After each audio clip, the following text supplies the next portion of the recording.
Hello and welcome.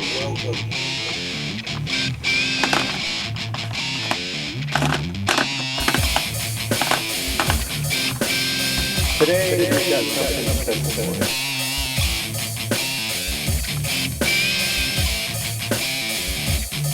So sit down, take a round, and enjoy.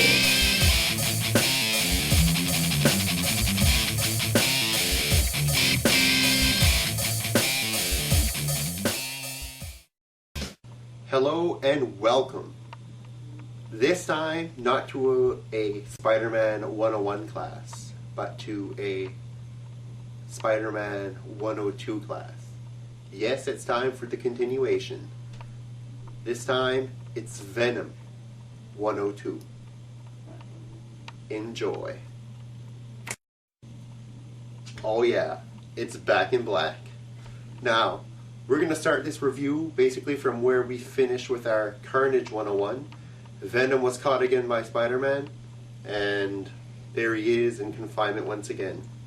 So we're going to go through the next part of this very quickly. Venom in Amazing Spider-Man 374 and 375 goes for revenge one last time with Spidey. What happens at the end of this story arc in issue 375 is that Spider-Man saves Eddie Brock's ex-wife from dying, basically. He saves her from death. For that, Eddie Brock and the symbiote Venom decide that they will no longer pursue Spider-Man in order to show him gratitude. But basically, stay out of our way, we'll stay out of yours.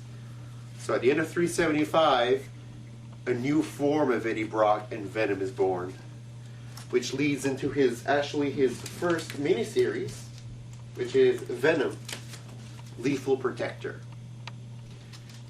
Venom goes from being a villain to the anti-hero.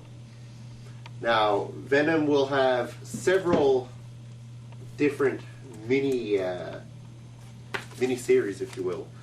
He'll go from Lethal Protector, he'll have the Madness, he'll have Funeral Pyre here, guest starring the Punisher.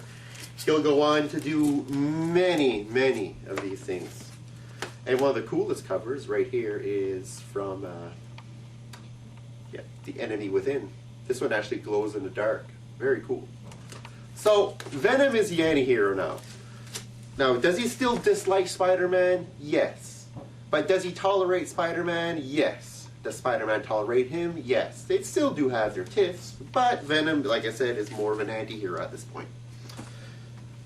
Which, by the way, Venom worked far better as a villain as he did an anti-hero. But anyway, that's another story. Now, we'll fast forward here. This is in the mid-90s. Venom had all kinds of incarnations.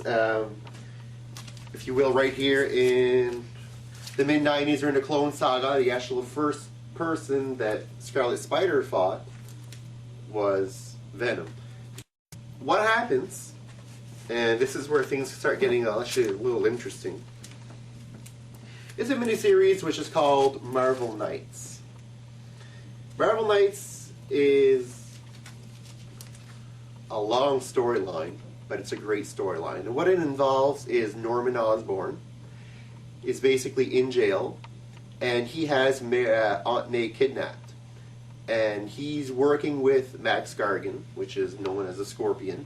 Max Gargan is basically Green Goblin, aka Norman Osborn's little puppet. And so while Green Goblin is in jail, he's developing new costumes, new powers for all the villains. And he basically tells Spider-Man, this is your job. You're going to listen to what we say, do what we say, and you're going to help me break out of prison, help Norman get out of prison, or we're going to kill Aunt May, which is missing. So Spider-Man painfully accepts to break him out along with the Black Cat.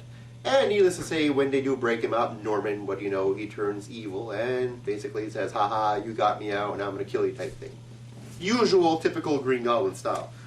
But what's interesting is that in this storyline, in the first, actually issues 5 through 8, if you will, the storyline is called Venomous.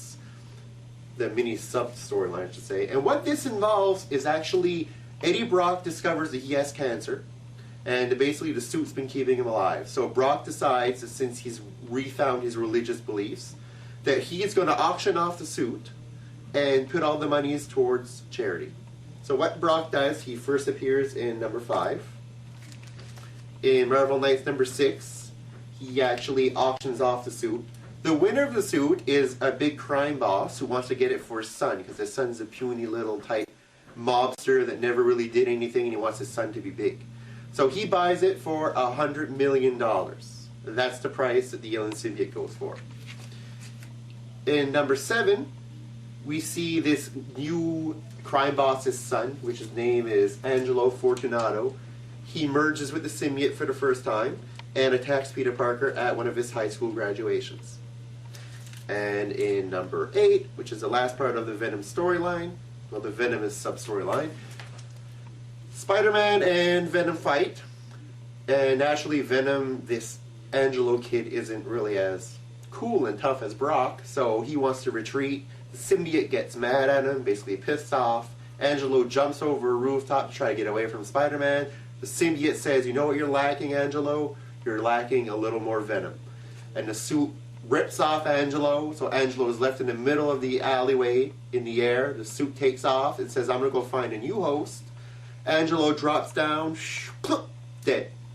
So Angelo dies, and the symbiote is on its own trying to find a new host. We learn in issue 9 who the new host is.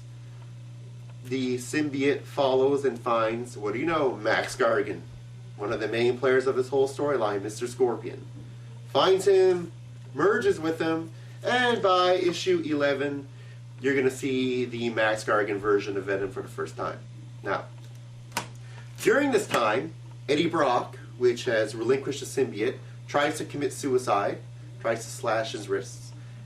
And so actually what happens next is, since Eddie Brock no longer has a symbiote, he's now in a coma in a hospital, and that's where he's been ever since about 2004. Let's fast forward to today. We know he's still in that comatose state. We also know that the Max Gargan version of Venom is now working for Thunderbolts under Norman Osborn. It's been confirmed by one of the editors at Marvel Comics, as I already knew and everybody supposed it was going to happen eventually before the movie. The symbiote will rebond to Eddie Brock, before the movie comes out. No, Spider-Man has gone back to black, and that's what's going to be happening. So basically, Venom went from a villain to an anti-hero. Brock sold the suit, went into a coma. The suit found Gargan eventually. The former Scorpion is now the new Venom. He's evil, but tamed, because he's working for Thunderbolts, which is all under the new Civil War Registration Act. But what will happen in the next few months is that the suit will leave our dear Mr. Gargan, and it'll join Venom. Well, Eddie Brock. Will Venom be good? Will Venom be bad? We don't know what kind of role he's going to play. I hope he's as bad as he ever was, because the anti-hero Venom is nice, but I like to see the old Todd McFarlane-esque Venom of my generation. So, until next time, keep subscribing to my videos, keep watching those Spider-Man 3 trailers and spots, keep looking out to your comic stores for the Friendly Neighborhood and Sensational Spider-Man issues, and the Amazing Spider-Man issues, and please post a comment, leave feedback, anything you want. Thanks guys, later.